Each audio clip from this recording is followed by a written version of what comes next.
there we go. I've just started. Good. That was a reminder for myself. Keep your video camera on with your lovely smiling faces. Usually when it comes out on the video, you just see the speaker. So it'll be Emma or myself next to the slides if we're using those, but occasionally you catch glimpses of your lovely faces as well. These sessions are very often not bookended, but we often finish with a bit of Q&A on the Dublin TEFL DIP TESOL course. We often do that. Today, we're not going to do that. We will be doing the Q&A based on online learning on today's session. And we're hoping we've got a good chunk of time. So for those of you who can stay around for that extra half an hour after we've done our 55-minute, we say hopefully, right, Emma? 55-minute talk. That would be great. It would be really good to hear your contributions and, you know, to make it a little more participatory. At that stage, we will stop recording. It tends to, I don't know, do feel a bit more reassured. You know, it's just, this is just us, just you and another 48 strangers in the Zoom room having a chat. Although not strangers, actually. Yeah, loads of you know each other, which is fabulous. Yeah, it's absolutely wonderful to see so many names and also the faces.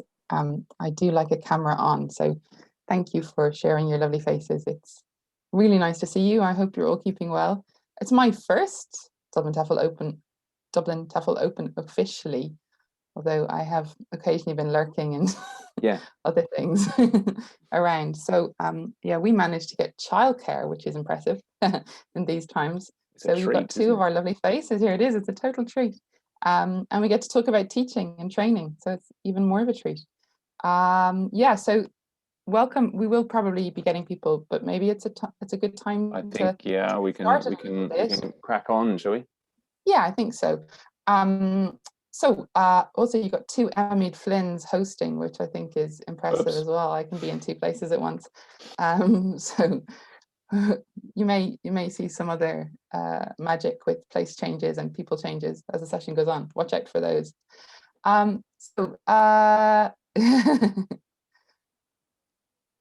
If at any stage, actually, have we popped the Jamboard in the chat? Let's pop that in the chat. I did put the link in the chat. It's great to see we have 26 of you are on the Jamboard.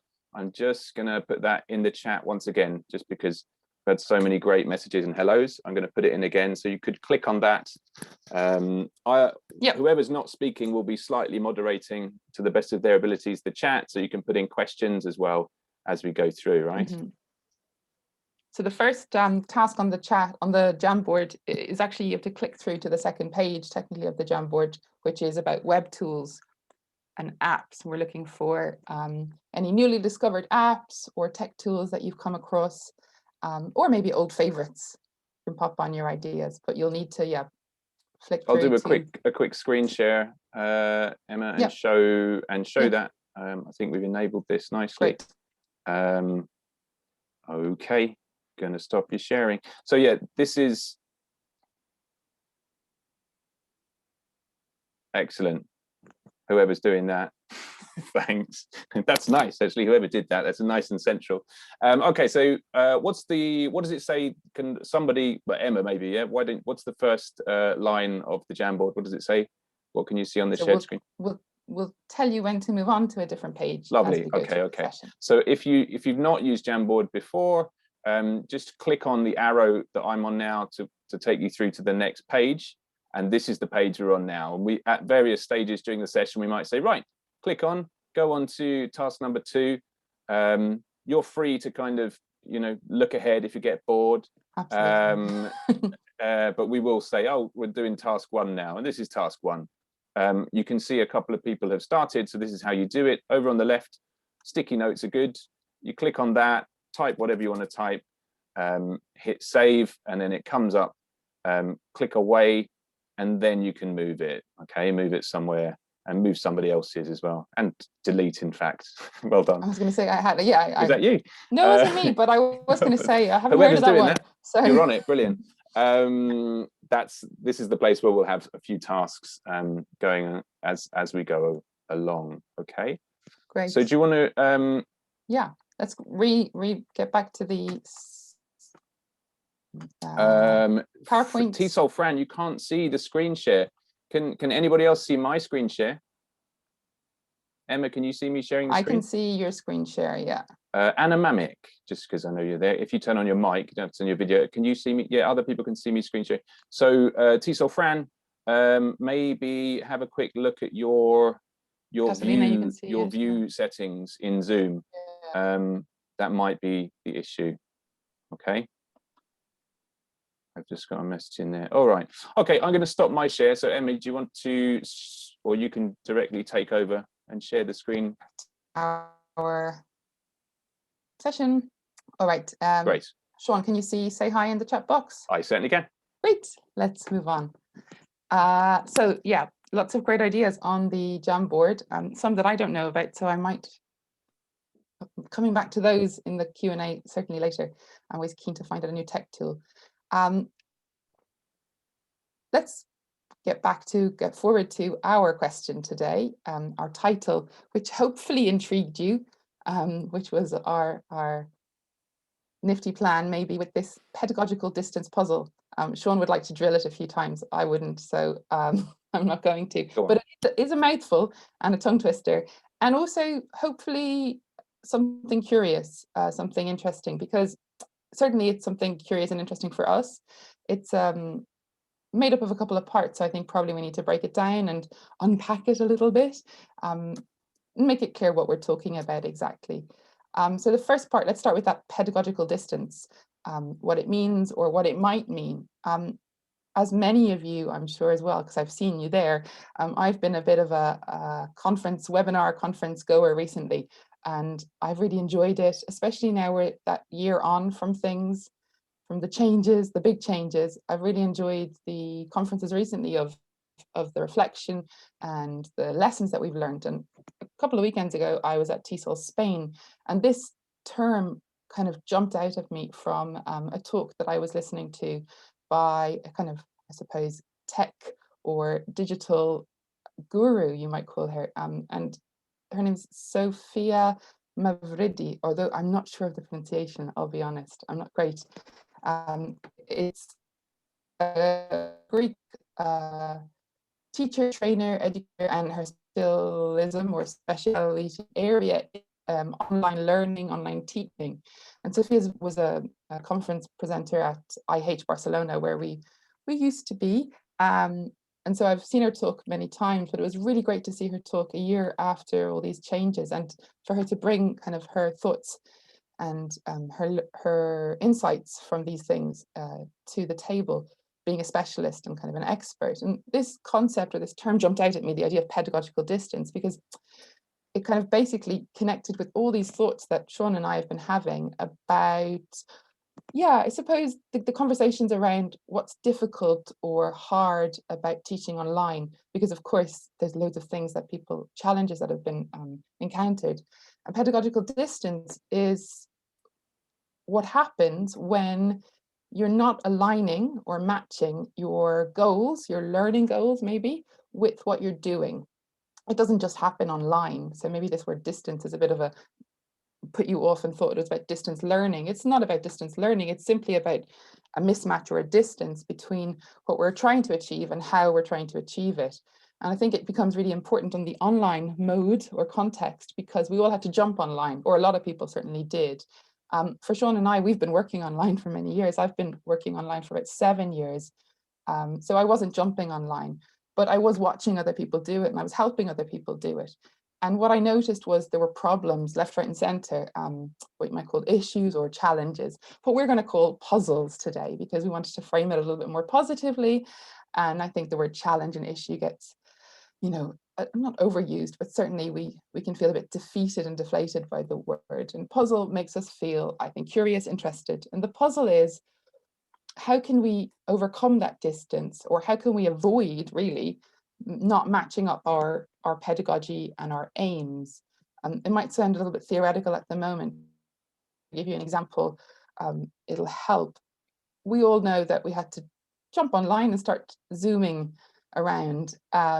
And there's things on Zoom that are brilliant, but one thing that you can't do on a Zoom is put people in pairs and keep them in a whole class. Now, in the face-to-face classroom, we would do that. We would pair everyone up and there's not a problem. But if I started to pair you all up now and got you talking, we would have some massive issues with noise and interaction and all kinds of things. So that pedagogy or that methodology of pairing couldn't just be brought into Zoom. We needed something, we needed a tool in this case, which we have on Zoom, Breakout Room. And not all online platforms, of course, use or have this opportunity to put students in pairs.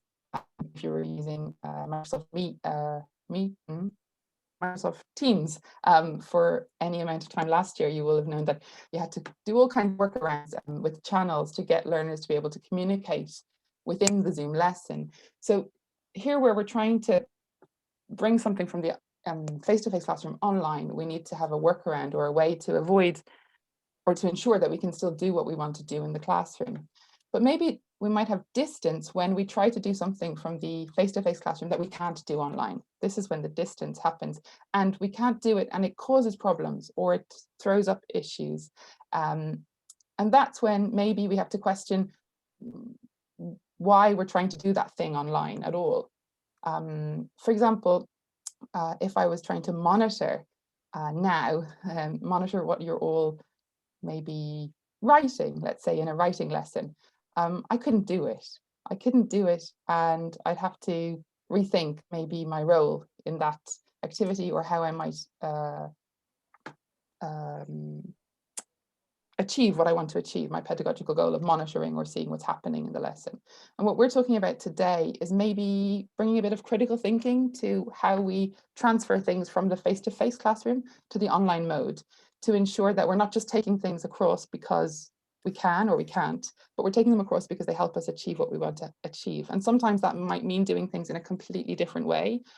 And that's not because the online mode is a lesser mode or a poorer kind of cousin of the face-to-face classroom. And that's our main contention today, is that online learning and online teaching are effective and important spaces for learning and modes for learning.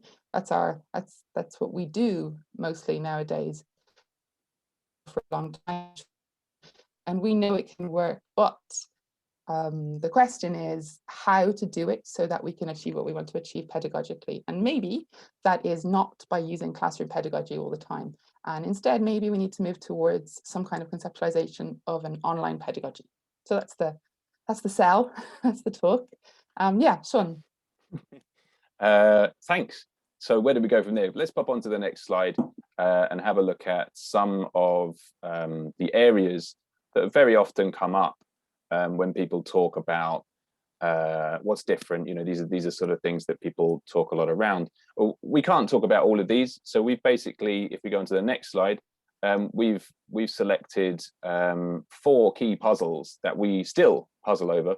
Interaction is the first one, and then we have monitoring is a key one Emma just mentioned. Our third one is flipping. And finally, there's the whole aspect of motivation and maintaining motivation in synchronous online lessons and between those lessons. And these are the 4 big ones for us. This is why we've chosen to tackle those. Let's move on to the next slide. Very quickly clear up some terms or things that we'll be using during the session. We use these 3 terms basically synonymously. Or actually, a better way of putting that is we use the first term, and when we say pedagogy, we're talking about all of the others. We're in that camp. I think it's the word people use most. So it doesn't matter what age people are when we talk about pedagogy. Most of the time, because in my context, I'm talking about adults, in all honesty, rather than children. So when we say pedagogical aims and all of that, we're talking about methodology and how we teach. Face-to-face or F2F. You know, to get a number in there and make it very techie, in a sort of 90s way. We use this, to talk about the in-person embodied classroom. I still slip up because I can see your faces, you can see mine. I sometimes sort of say face-to-face when I'm talking about the synchronous lessons, not the asynchronous stuff, but I try my hardest just to keep, when I'm saying face-to-face, I'm talking about, you know, pre-COVID or even, you know, just the embodied in-person experience. What have we got next? we'll use these a lot, and I'm sure you're, if you're teaching online, you do as well. Synchronous is just at the same time, like now, unless you're watching the YouTube video, of course, in which case it's asynchronous. But no, it's the Zoom lesson is the synchronous stuff. And what's the next bullet point? Because I like this term, that this has really solved the problem for me coming across this next term, which is the sols. Is that coming up on the screen there? Yeah. So the sols are the Zoom class. If you're using Zoom, I have to use Teams sometimes, unfortunately, and other platforms are available. But that's the synchronous class, and the asynchronous, well, it's homework, isn't it? And maybe you've got a fancy Moodle, maybe you use Edmodo, maybe you just email it. It's still asynchronous. It's the stuff you do in between. Okay. All right, moving on. Speaking of context, now how you implement and how we implement pedagogy is closely linked and should be closely linked to your context. And sometimes we've been working in similar contexts for so long, we take it for granted. And we also think that it's applicable absolutely everywhere. It's quite common to hear in talks, people say, these are things that I've tried out in my context, and I think anyone can do these, and this works. Great if they do, but I'm always a little bit careful and try to hedge it a bit and say, you need to think about, we might talk about examples that we use in our context. You need to think about whatever your context is. Who are your students? What age are they? What access to technology do they have? That sort of thing. Now, Emma and I, there's a few pictures from our context. We work mainly with adults. We've worked in the private sector, especially private language schools predominantly, but we also work for, other organizations, universities, and so on. And the online stuff we've been doing has mainly been for people who have good access to resources. Not always, we've recently been doing a very limited amount of work in low resource contexts where people were just using WhatsApp, and that was basically it. That was their platform, and it was interesting. But for the vast majority of the time, we're coming from here. This is where we're coming from. So, that's the pinch of salt you need to take whatever we say with. That's our context. Mm-hmm. Yeah, because if you are working in those contexts, like Sean mentioned, maybe where things are low tech or we have issues with access, probably, our contexts are not going to match up. And there might be many things in your context that we will not be touching on today. So we both apologize and want to just explain a little bit where this comes from. So let's move on. Nice cat. Let's move on to the interaction puzzle, our first puzzle of the day. Well, I'll kick off with why is interaction important? In fact, we've got a couple of quotes on the next slide, I think, haven't we? Let's just move on to those. So Evelyn Hatch, late 70s, flipping things around and saying, we should learn language out of learning how to do the conversation rather than start with the structure and move on. And lots of, people followed on from that. The interactionists, Mike Long, Rod Ellis, all of these people, a lot of people, but pretty much everyone, I think the consensus is interaction is necessary for second language acquisition to take place. And that resonates with most teachers, doesn't it? We talk about getting them talking, get them speaking, get them using the language. When the communication breaks down, it's an opportunity. We can repair all of those things. So interaction is, of course, hugely important in language acquisition. We need to think about in the face-to-face classroom and today online, what's the best way to get that into your course? I think a lot of people as well, Sean, would probably say, and I mean, I'm kind of including myself, that I'm pretty good at interaction in the face-to-face class. Been teaching for a while. I like my SLA and I get it, and I kind of try to promote it, and I know the importance of it when I have lots of pair work and tasks, things like this in my class. And so this jump to online, which presented many puzzles, I think it was a big one for many people. This sudden feeling like, I can't do it. I can't do the things that I did with the interaction. My interaction is suffering, not just my personal teacher interaction. I mean, the amount of interaction in my classroom is suffering or less, or it's not the same, or I can't do the stuff that I was doing. This is something that kind of we were hearing a lot through various modes. And it's something that someone called well, a man, John Hughes, who you may be familiar with, who is quite prolific at the moment with some videos and talks, and he's doing lots of work with kind of things that are bite-sized things that we can include in our teaching. And one thing I saw him talking about really recently was about this feature of interactivity, and how when teachers moved online, there was some informal research done, and about a third of the teachers who responded to this research said interactivity or interaction in my classroom is my biggest challenge. So things that were commented on or brought up by this were things like, I feel like I'm talking too much, or trainers who were working with CELTA candidates maybe on CELTA courses when things moved online. The teachers are just lecturing, things that maybe wouldn't have been as present in the face-to-face or embodied classroom, especially for experienced teachers, found, oh, I can't get the students' heads up, the heads are down all the time, and I feel like I'm just explaining and going through the motions, and I can't get my interaction happening the same way. For me, what I hear when I hear all this is something kind of connected to interaction, but something quite specific. What I'm hearing is the issue here is, or the challenge is, something called classroom interactional competence. It's not something really new. It's something that Steve Walsh talks a lot about. And if you know me, you'll know that I like Steve Walsh. But also Steve Walsh has been talking about this mostly in the face-to-face classroom, and it's something that we have as teachers. It's competence or competencies, you might say, that make us really good at interacting with learners, at getting learners interacting.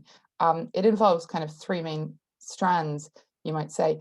It's about how we use our language, align our pedagogical goals with the language we use. It's about giving clear instructions, using simple words when we instruct, not using really difficult words. That's a simple example of it. It's about creating space for students. It's about putting pair work, group work, so that they can participate and contribute. It's not about just lecturing or presenting or knowledge transmission. And it's about shaping what the learners give us or give each other in terms of contribution. It's about giving feedback. It's about also building on their contributions, maybe upgrade, maybe extending levels and in contexts. But the thing is, this classroom interactional competence, when you move to the online mode, this is an embodied competence, you might say, because a lot of these things are, well, related to being present and in person. And then you move to the online mode, and what you've got is some of those things don't work the same way, or they do, they're needed, they're a competency that you need, but it's not as easy to achieve them.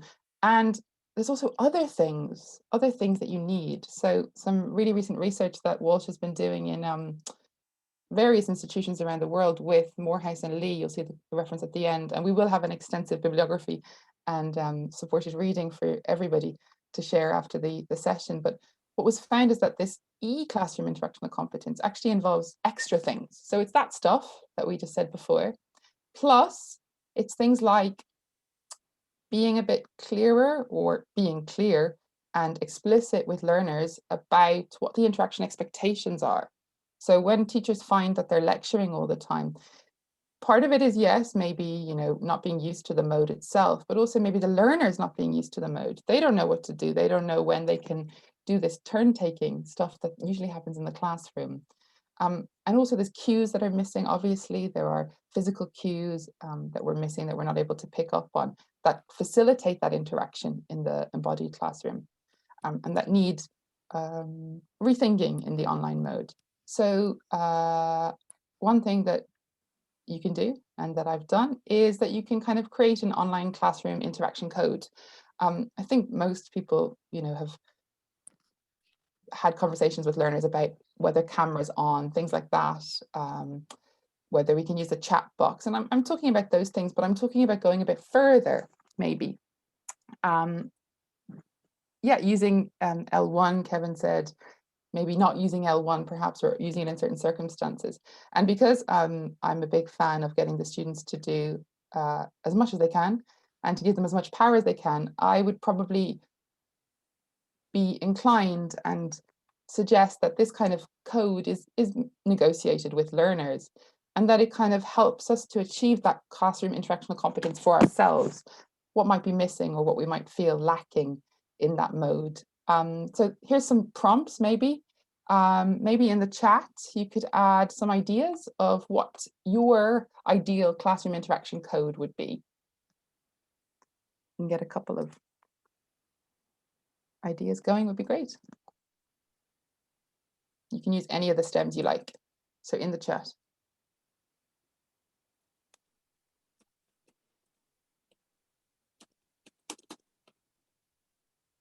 Oh yeah, nice, Helen, an extra stem.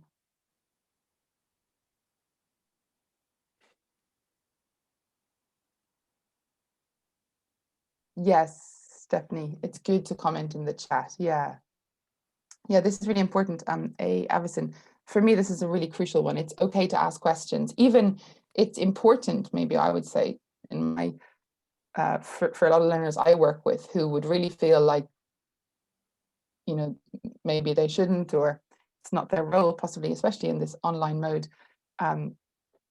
Yeah, yes, I like this a lot, Stephanie. It's important to support your classmates' contributions. And I think this might even require some training or involve some training, you know, like a bit of demoing.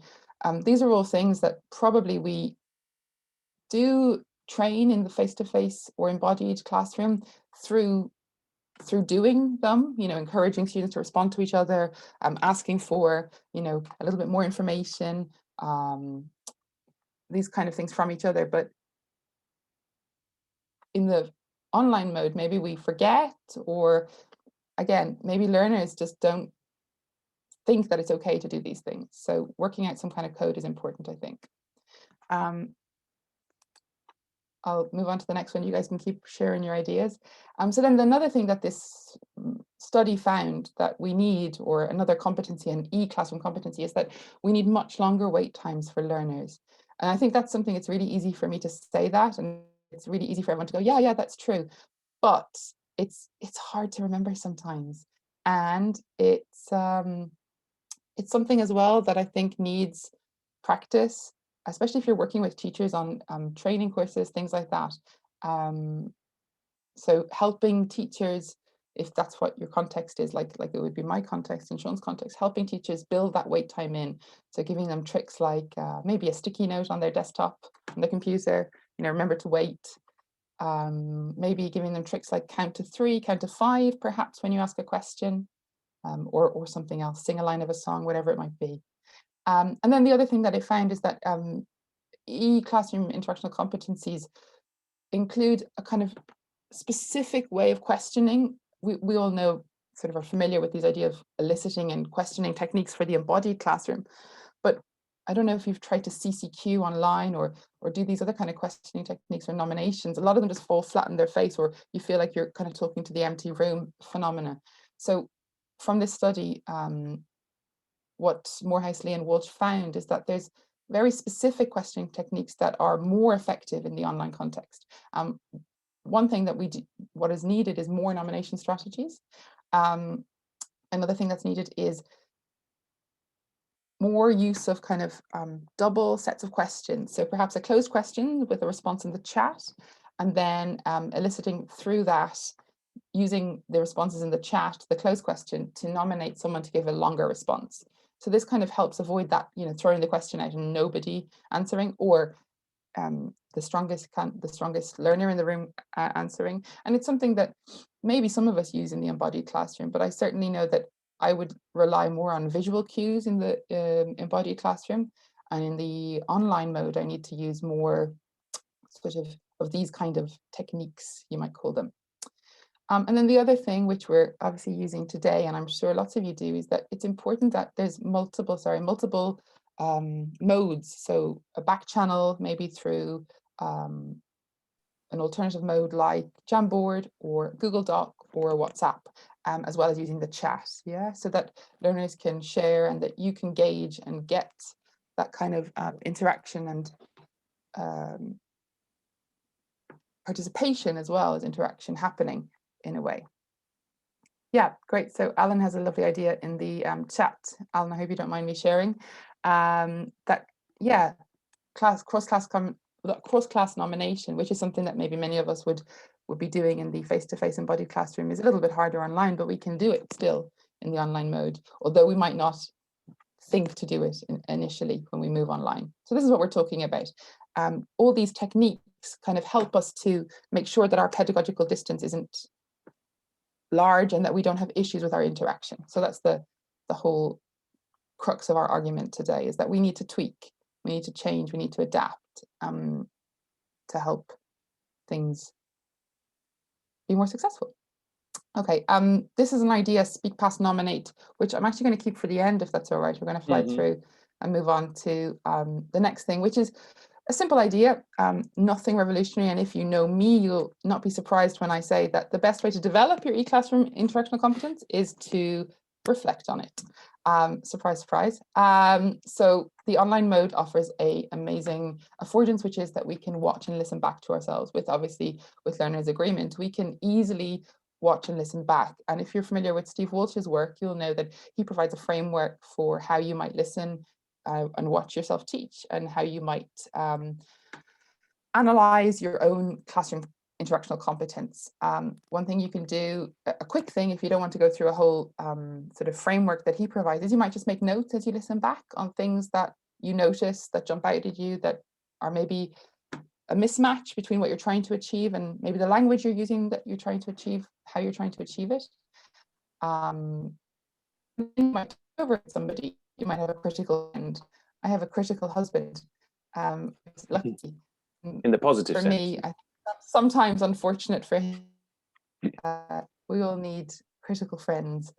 And, you know, I think reflecting doesn't have to involve all three of these. It can involve any one or many of them.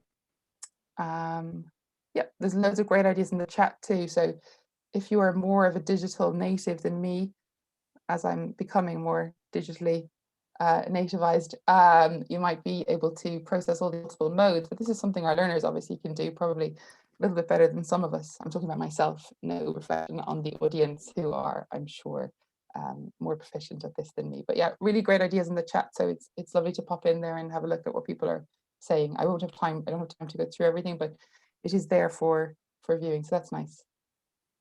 Okay, so let's move on to our next puzzle. It's monitoring puzzle. There is a quote that I really like related to teaching. I don't know if anyone knows this quote. Excuse my poor French translation. I wonder if anyone can finish it. It's by Yves Chalon. So what is the point of teachers? I wonder how you would finish that quote. Maybe some ideas in the chat would be good.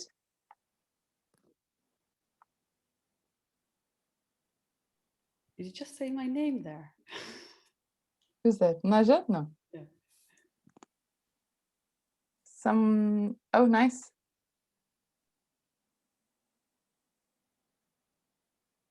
Yeah, nice, good. So we have facilitation, monitoring, guidance, lots of facilitation, scaffolding.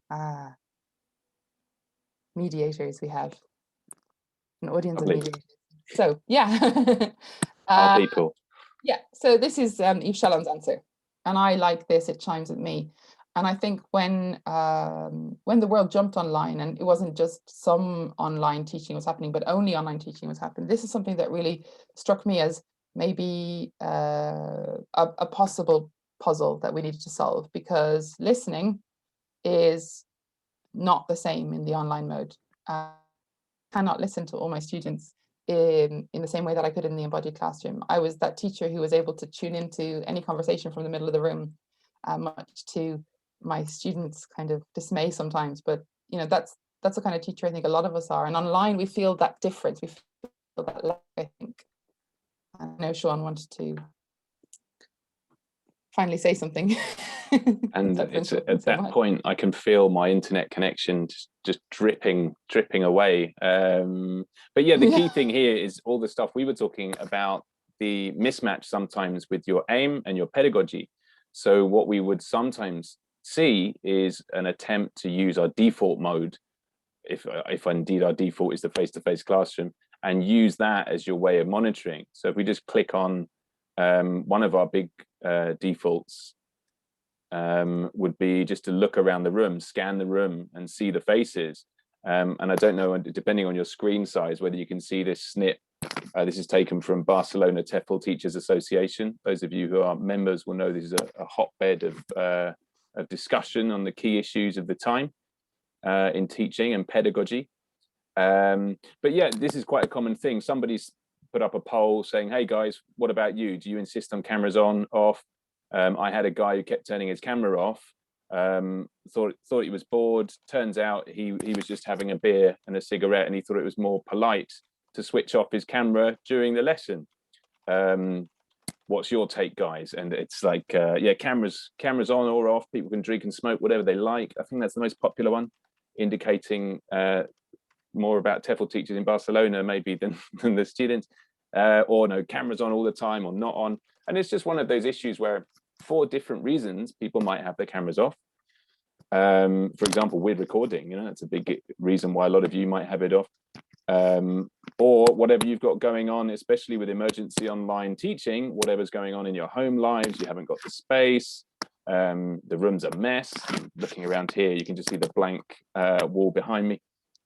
Many different reasons, and we might jump to conclusions. We make assumptions about behavior or lack of behavior, which might be quite false. And this was a nice example of how the student themselves filled in that missing information, and just goes to show, we can jump to conclusions about student behavior anyway in the face-to-face classroom, in fact, but also online. If you simply cannot see people, you've got no idea. So you need to kind of open up a little bit that conversation. How do we monitor more? And maybe that's a good time to mention the next Jamboard task. What do you think, Emma? Yeah. Just turned off your camera, thank you. I have, because my internet has gone a little bit unstable. I was going to do a little move-a-roo in the room. Okay. But I think you're continuing on the monitoring. So maybe, so it could be a great time to pop to the Jamboard to the next page. Let's do that, and then we do our switcheroo. Okay, let's go on to the Jamboard. If you have a look on the Jamboard, if you are indeed on it, let me see how many we have up there. 34, most of us. So task 2, if you flip on a page, it simply says, how do you monitor output online? So we're talking, so far we've been talking about monitoring the feeling, taking the temperature of the room, those kinds of things, about people's emotions and engagement. What about output? Some people said, one of the key roles of the teacher is feedback and correction. Now, in order to do that, you need to be able to monitor what they're saying and what they're writing. What do you do? From the people in the room here, if you can add any suggestions of what you do or challenges you find, let's put those onto the Jamboard there. Yeah, I can see that Ned already mentioned about breakout rooms, and yeah, I think breakout rooms are fantastic. They're an excellent way to be able to listen in a way that's similar to our face-to-face or embodied experience, or maybe training as well. I feel something that we need to kind of keep in mind is that we all, as a community, jump online is the collocation, isn't it, to deliver things, but our training hasn't been in the online mode, and so it's not criticizing our at all. What we're doing, I suppose, just trying to uncover or maybe reflect as well on, what has that lack of training led to, and how maybe could we redress that balance in training and our own education. So online breakout rooms, they allow us to do lots of great things, and all your ideas on the Jamboard also allow that. So I think we'll just jump ahead to those ideas. I'm going to pop up some on the on the shared screen on the PowerPoint, and maybe we can compare with what's on the Jamboard. I think there's a lot more ideas on the Jamboard, which is brilliant. So Google Docs being a really important tool. I think there was a question recently on an online group that we're in, that what are your kind of couldn't live without tools, tech tools. I think Google Docs for me, I think I could probably even live without Zoom. If it wasn't working, I could live, but Google Docs, I couldn't live without Google Docs. I don't think. I think they're my number one personally. While they're doing that task, perhaps it is a good time to do the flip. Yeah, it could be. That's a great idea. Yeah, shall we switch off the cameras? And Yeah. so just carry on adding your ideas onto the Jamboard.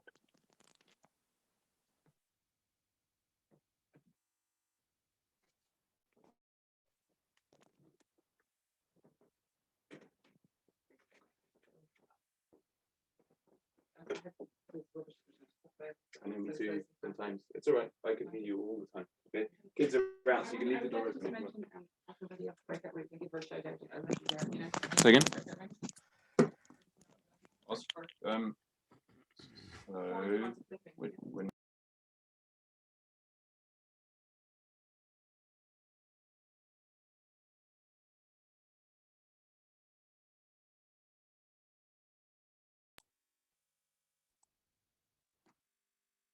Welcome back. I'm just going to rename my video. Ah, that's unusual. Not done that before. You could hear us negotiating now in the corridor as we switched around. I like the background here better now. That's lovely. But loads of great stuff coming in onto the Jamboard. I've got a second screen now, so you can see me keep doing that. yeah, brilliant ideas. Really nice. Yeah, it's great to see some people, maybe it's their first time on Jamboard. I remember my first time on Jamboard.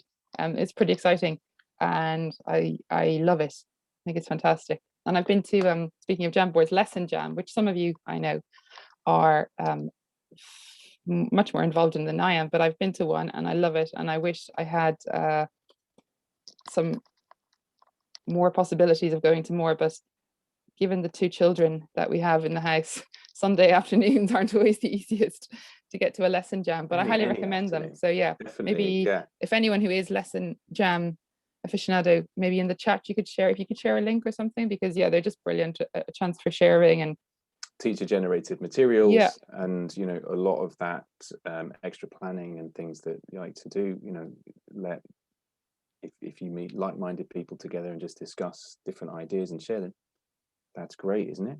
Mm-hmm. How do I get to the Jamboard? Sorry, let me just, I'm gonna, I think someone's as promised and then not done, I'm going to periodically add the link to the Jamboard. So if anyone did arrive a little late and you'd have to, oh, you've done it as well. Thanks, Catalina. Just click on there, and then you need to go to the top to move to the different pages. Right. So I can see most of the ideas that we've shared here are four basic ideas, I think, which obviously can be expanded, have been expanded on the Jamboard really beautifully. I think I'd just like to mention the individual breakout rooms, which is something that Catherine McFarland mentioned recently in a chat that I just, I don't think Catherine's here, but I just wanted to give her a shout out and say that it's just a really genius and one of those like really simple things that I hadn't really thought about. And now it's the best. So for that kind of, you know, one-to-one time that I really miss having, that monitoring, that going around, that noticing who needs me, being called over while learners are on a preparation stage or any individual task. If learners are in that individual breakout room, you have that same ability to have that kind of one-to-one time. And I think it's, yeah, something just really simple, but can completely change how effective you can be at achieving those pedagogical goals. So I think it's a perfect example of making sure that distance is as narrow as possible in the classroom, or not having any distance at all, ideally. Wonderful. Let's go on to, so that's about monitoring output online. Let's go on to our next key puzzle, which is the flipping puzzle. So I thought the best way for us to frame this is to look at all the different elements or strands of a course. And something I come back to again and again in course design is Paul Nation's 4 strands. I looked up the pictures for so this looks like 4 pizza slices. But anyway, the 4 key areas that make a balanced language course: meaning-focused input, language-focused learning, fluency development, and language-focused output. So when you're looking at your course as a whole, not the individual lessons, the decisions about what to flip in order to be time efficient, because time is at such a premium, you know, getting people all in the same virtual room at a particular time is hard to do when people live in different geographical locations, time zones. It's even harder now with the amount of massive at-home working and studying when people are sharing laptops or what have you. So we really want to be as efficient as possible in that synchronous time. And for that reason, it's a good idea to think about, okay, which bits can we flip? Which bits go asynchronous? Or in other words, which bits do you do for homework before the class? Which bits do you save for that in the Zoom or Teams or whatever? Okay. So related to that is the question of like, how do we do a reading? This is a question that comes up a lot on chat boards, Facebook groups and things from students, student teachers and trainers as well. It's like, well, should we even be doing this? Should we be, in inverted commas, doing a reading in the classroom? Should we be doing a listening? I put those in danger quotes because something to consider as well is, what does that mean, doing a reading and doing a listening? The question we want to ask also in the face-to-face classroom is, what's the text for? We use text so much in language teaching, as we should. Language in context, language as part of a text is great. What are we bringing it into the classroom for? What are we bringing it into our course for, maybe, to be more precise, because maybe it's not actually in that soul, in that synchronous online lesson. So it could be for lots of things. Is it from a course book, roadmap, possible. So this is fairly sort of representative of modern materials, where a text can be used in multiple ways, you know, for multiple purposes. So if we go back to those 4 strands, this kind of thing, where you have read the text and, you know, extract the information, this is your meaning focused input. Okay, that's what Paul Nation is talking about here. Is it also used, the same text could be used for some language focused learning? And again, this is a fairly classic setup, isn't it? With course books and in your own materials as well. You have a text and then it's like, okay, underline certain grammatical structures, could be vocab as well, but underline certain structures and then discuss why they're using this, or do some rule matching or something like that. And you've got the language focused learning. Now, you could also have skills development, looking at specific aspects of the skill of reading or the skill of listening. This might be language focus in itself, because maybe the problem with the reading is the language in it. Most of the time for my students in my context, I think the best way to help them get better at reading is in fact to improve their language, you know, give them more vocab, give them more grammar, and phonology as well, even for reading. For listening, the same thing. The biggest barrier for most of my students up to about B2 level in their skills is pure decoding. It's the sounds, it's the phonology. And again, if they build up their vocab and their grammar, they'll be better at that as well. But maybe a lot of us as well do teach exams, and we need to teach them test strategies and that sort of thing. Now, if you've got this in your classes, modeling in the class and then setting those sort of strategies for homework is a good idea, I think. If we go back to the meaning focused input and the language focused learning, well, you need to make some decisions depending on your students and what their course aims are. I think it's fairly straightforward for most of us to say, okay, if we've got the meaning focused input, the text processing, we can do that at home. It's like, okay, read the story, see if you understand it. When you come into class, we'll look at some of the language together. That might be a decision you make. Likewise, well, that relates to this slide as well, the language focused learning. Maybe we do that together in the class synchronously. It is still a choice you have to make. There's sometimes an emphasis on doing all the hard stuff in class, doing all the higher order thinking skills, those HOTS, if you like, Bloom's taxonomy, in the class. And going back to John Hughes again, we saw this presentation recently, and he's got so many ideas that sort of stick with you. And one thing he said was, if you survey creative people, you know, high flyers, and you ask them, where do you get your best ideas? They never say in the office. They always say in the car, in the shower, in the bath, whatever. And in a similar way, maybe he suggested, and we thought, yeah, that's a good idea, and we've nicked it. he said, maybe it's the same with students. Maybe some of that difficult stuff, the thinky stuff, you could set asynchronously. They have a think about it. They have a look. They look at it on their phone. They come back to it. They're walking the dog, and they think about it again just a little bit, and they have a look in the forum if they're on an online platform. And maybe some of those difficult bits you might choose to do asynchronously. There's no clear-cut answer to that. So what's the message? The message is think about your pedagogical goals and think carefully about your students, what kind of students you have, and experiment. Try both. See if it's better to do the hard stuff together, or sometimes do the more thinky hard stuff outside of the class. Thanks, Boccia. Banasha, I'm a fan of the double S in focused. Both are possible. It's always good to have the back channel in the chat as well there.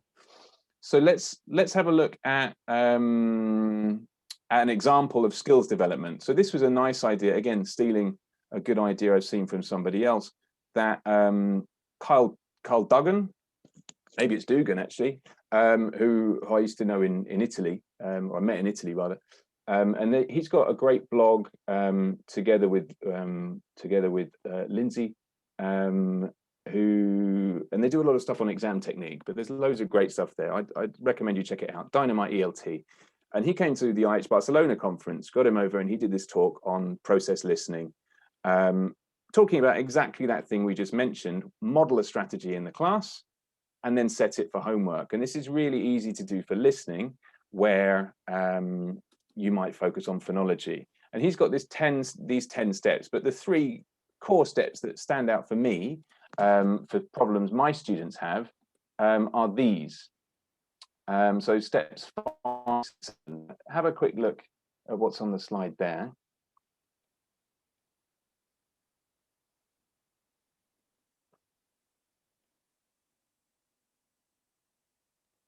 Now he was getting them to do this with pen and paper, but there's various other things you could get your students to do. But essentially it was, oh, where's it gone? There's in the slides and the follow-up, or actually on his blog, you can see an example of what the students have written.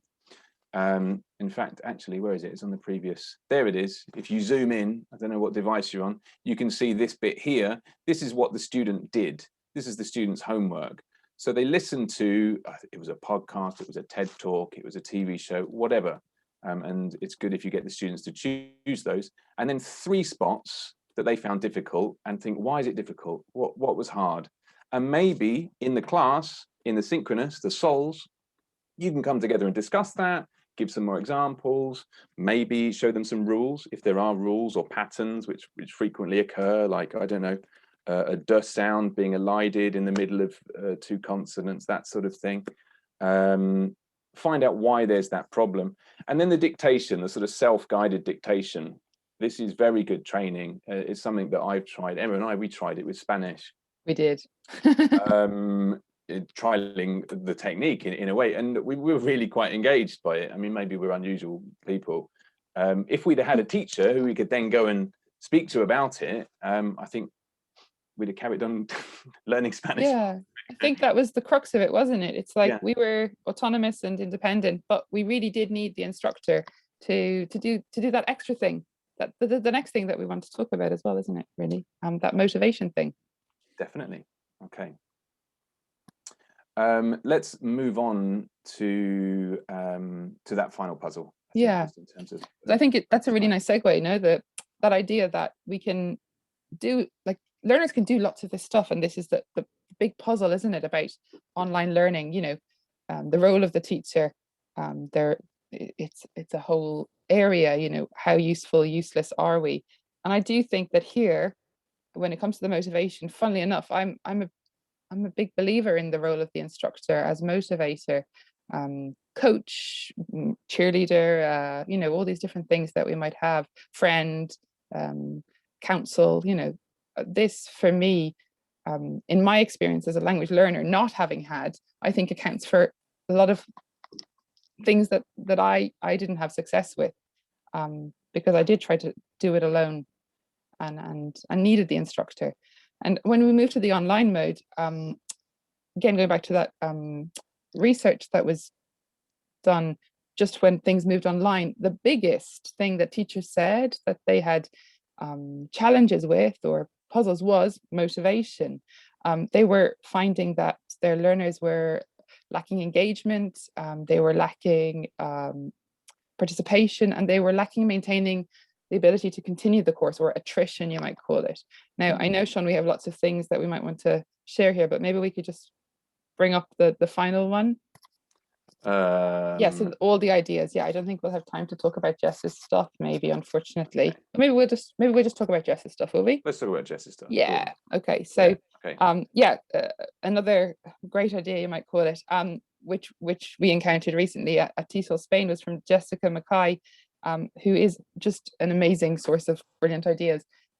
She's based in Barcelona, and she wanted to enhance interaction, actually, in the asynchronous mode for learners. And I think this is all connected, because the asynchronous mode is the mode where we can kind of get the learners doing the things that we're not having them do, or they're not able to do, or we don't have the time to do in the synchronous mode.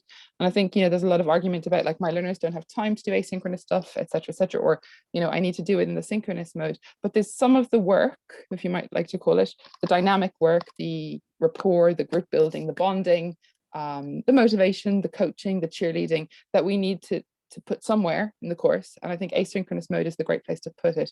Jess's idea was to get learners doing the, in terms of flipping, doing basically the productive tasks, or sometimes the kind of control practice tasks, interactively, after the lesson. So she used a framework from Clanfield and Hadfield, is that right? Yes. Which you can actually see a link to at the bottom here, which was a presentation that Jill gave about 6 kinds of interactive tasks that we can get learners doing asynchronously. The link's there, you can kind of read more about it. But if you want to click to the next screen where we can see what Jess got her learners doing, really simple stuff. So here's an idea called confetti, which is an interaction pattern. Maybe another click, another one. Ideas all together, yeah. Yeah, the idea here is that you post something and you elicit, or you encourage a kind of confetti response. So anyone can respond to anything. There's no chain or sequence needed. So here the stimulus was a picture and a prompt, which was a picture of Comic-Con. It's held every year, and then she encouraged the students to ask questions, which then she was going to answer the next lesson. What I love about this is that it puts the, thanks Helen for putting that in the chat, it puts the interaction, the power in the learner's court. So something that struck me many years ago when I heard Scott Thornbury talking about interaction in the classroom, one of the things that got me hooked was a question he asked, which was, who's asking the questions in the classroom, and who should be asking the questions? And I think for me as a teacher and as a teacher trainer and educator online, I think when we move online, one of the things that really suffers in our interaction is who's asking the questions. I think it tends to be the teacher and the instructor more in the online mode for lots of reasons. And we're missing that achievement of interactional kind of competency for our learners. They're not getting to ask as many questions. So tasks like this, asynchronous tasks, allow that development, I think. And it's something easy to do. If learners do it, they do it. And if they don't, as always, there's no real loss to it. Funnily enough, or not funnily enough, maybe brilliantly, Jess found in the study that there was an incredible response from the learners, an incredible uptake of this kind of opportunity or affordance that was offered by the asynchronous mode. Yeah, so small ideas. And the thing as well, I suppose, not to dwell on there, is the choice of platform. WhatsApp worked for her in her context. But there's loads of other ways you could set up this task using different online platforms, aren't there? Yeah. Which kind of brings us back to that first Jamboard, maybe, of the tech tools, which is something that we could use as a segue into questions and answers. No, maybe there. My connection just stopped, but I think it's time to go on, isn't it? Did you say that again? Yes, time to go on, maybe, and maybe skip a little bit so that we can move ahead to questions, answers, and maybe just like takeaways for ourselves or thoughts. Yeah. Okay, let's go on for the suggestions, no? No, on again, I think, well, yeah, I mean, yeah.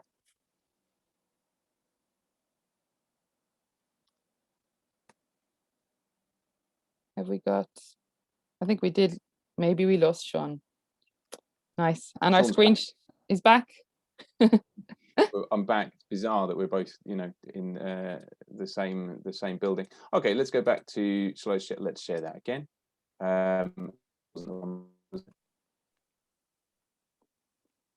Yeah, so while Can you see Sean's this, Emma? bringing it up, maybe we can move on. Just, I think for me, the final thing just to leave things with as we want to move into questions and answers is this, going back to this idea, maybe if Sean, you can click forward a little bit to, yeah, where do we go? And the next one, for me as an educator, yeah, there's good.